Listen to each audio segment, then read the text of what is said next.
YS Jaganmohan Reddy యొక్క visionary, Bhogapuram airport యొక్క ఘనత ఈ వీడియోలో చర్చించుకునే ముందు ప్రతి ఒక్కటి నేనే చేశాను అని క్రెడిట్ చోరీ చేసే వ్యక్తులున్న ఈ రాష్ట్రంలో క్రెడిట్ చోరీని గొప్పగా ప్రచారం చేసే ఎల్లో మీడియా ఉన్న ఈ రాష్ట్రంలో తమ నాయకుడే గొప్ప అంటూ అబద్ధపు ప్రచారాలు చేసుకుంటూ ఉన్న కార్యకర్తలున్న ఈ రాష్ట్రంలో నిజాలను మనం బట్టబయలు చేసే ప్రయత్నం చేస్తాం.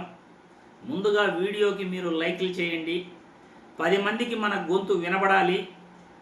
ఎవరు రాష్ట్రానికి ఏం చేశారు అనేది ప్రజలకు తెలియాలి. కాబట్టి మన వీడియోని 10 మందికి మీరు తెలిసిన వాళ్ళకి లైక్ చేయండి.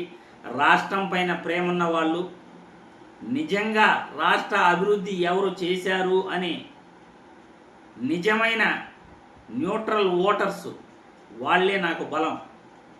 వాళ్ళే వీడియోని బలంగా ప్రజల ముందుకు తీసుకెళ్ళాలి. ముందుగా జగన్మోహన్ రెడ్డి విజనరీ ఎలా ఉంటుందో, భోగాపురం ఎయిర్పోర్టులో నిన్న విమానం ల్యాండ్ అవ్వడానికి జగన్మోహన్ రెడ్డి చేసిన కృషి గురించి మనం తెలుసుకోవాలి. 2014 నుండి 19 వరకు అధికారంలో ఉన్న చంద్రబాబు నాయుడు భోగాపురం ఎయిర్పోర్టు గురించి ఏ రోజు ఆలోచించలేదు.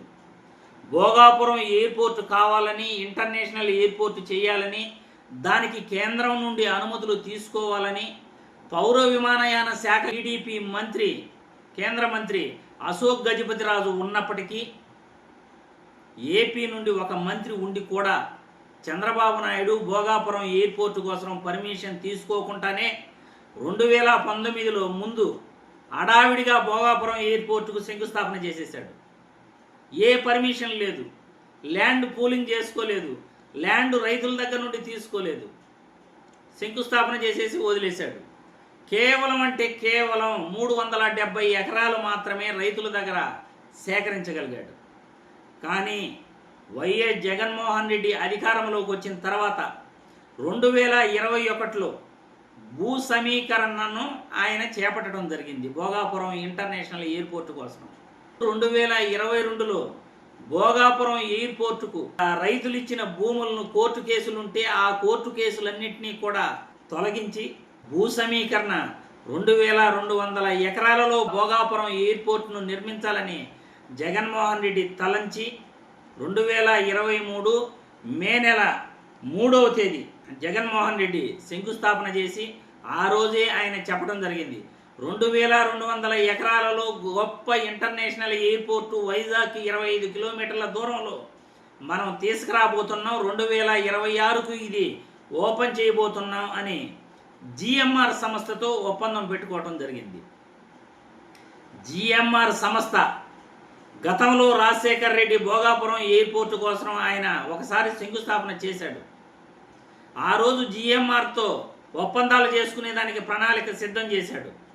కానీ ఆయన చనిపోవటం, 2014 నుండి 19 మధ్యలో చంద్రబాబు నాయుడు అధికారంలోకి రావటం, భోగాపురం ఎయిర్పోర్టు కోసం కనీసం కేంద్రం నుండి అనుమతులు కూడా తీసుకోకపోవటం, ఎన్ఓసి కూడా తీసుకోకుండానే శంకుస్థాపన చేస్తే జగన్మోహన్ రెడ్డి 2022లో కేంద్రం నుండి అనుమతులు తీసుకొని, కేంద్ర అనుమతులు పూర్తయిన తర్వాత కోర్టు కేసులు కూడా ఆయన పరిష్కరించి 2023లో జిఎంఆర్ సంస్థతో ఒప్పందం చేసుకుని 960 కోట్ల పెట్టుబడితో ఈ భోగాపురం ఇంటర్నేషనల్ ఎయిర్పోర్టు పనులు ఆయన ప్రారంభించాడు. దాదాపు కూడా 2026లో పూర్తయ్యే విధంగా ప్రణాళికలు ఆయన రచించాడు.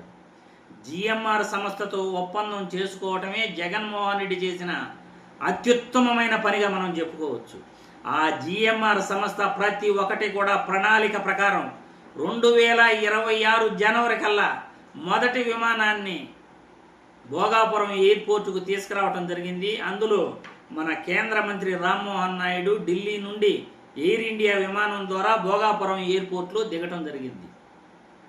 960 కోట్లతో వైఎస్ జగన్మోహన్ రెడ్డి కోర్టు సమస్యలు పరిష్కరించి 2200 ఎకరాల భూ సమీకరణను గావించి 2200 ఎకరాలలో గొప్పగా భోగాపురం ఎయిర్పోర్టును, ఇంటర్నేషనల్ ఎయిర్పోర్టును నిర్మించడం ద్వారా శ్రీకాకుళం, విజయనగరం, విశాఖపట్నం ఈ 3 జిల్లాలకు గొప్ప కనెక్టివిటీ వచ్చింది దేశ విదేశాలతో. అక్కడి నుండి వాణిజ్యపరంగా ఆ 3 జిల్లాలు అభివృద్ధి అయ్యేదానికి ఉత్తరాంధ్రను గొప్పగా జగన్మోహన్ రెడ్డి అభివృద్ధి చేశాడు అనడానికి ఈ భోగాపురం ఎయిర్పోర్ట్ ఒక నిదర్శనంగా చెప్పుకోవచ్చు. అక్కడి నుండి కొన్ని లక్షల మంది ఈరోజు వాణిజ్యపరంగా వ్యాపారాలు చేసుకుంటూ ఈ వేల మంది జీవనోపాధి కొనసాగించబోతున్నారు ఈ ఎయిర్పోర్ట్ రావటం వల్ల. ఇదంతా కూడా జగన్మోహన్ రెడ్డి విజనరీ, జగన్మోహన్ రెడ్డి ఉత్తరాంధ్రకు చేసిన మేలు. దట్ ఈజ్ భోగాపురం యొక్క ఘనత అని మనం వీడియో ద్వారా గొప్పగా చెప్పుకోవచ్చు. దీన్ని చంద్రబాబు నాయుడు తన క్రెడిట్లో వేసేదానికి క్రెడిట్ చోరీ చేసే ప్రయత్నంలో ఉన్నాడు. కాబట్టే వీడియోను చూసిన ప్రతి ఒక్కరూ కూడా భోగాపురం ఘనత గురించి, జగన్మోహన్ రెడ్డి విజనరీ గురించి ప్రతి ఒక్కరూ కూడా షేర్లు చేయండి. వీడియో లైక్ చేస్తే ఎక్కువ మంది ప్రజలకు చేరుతుంది అనేది నేను ఈ వీడియో ద్వారా తెలియజేస్తున్నాను. మీ అభిప్రాయాలను కూడా కామెంట్ రూపంలో తెలియజేస్తూ బ్యాడ్ కామెంట్లు పెట్టే వాళ్ళకి మీరే సరైన సమాధానం చెప్పాలని కూడా ప్రతి నా వీడియో చూసే ప్రేక్షకుడిని పేరున నేను కోరుకుంటున్నాను.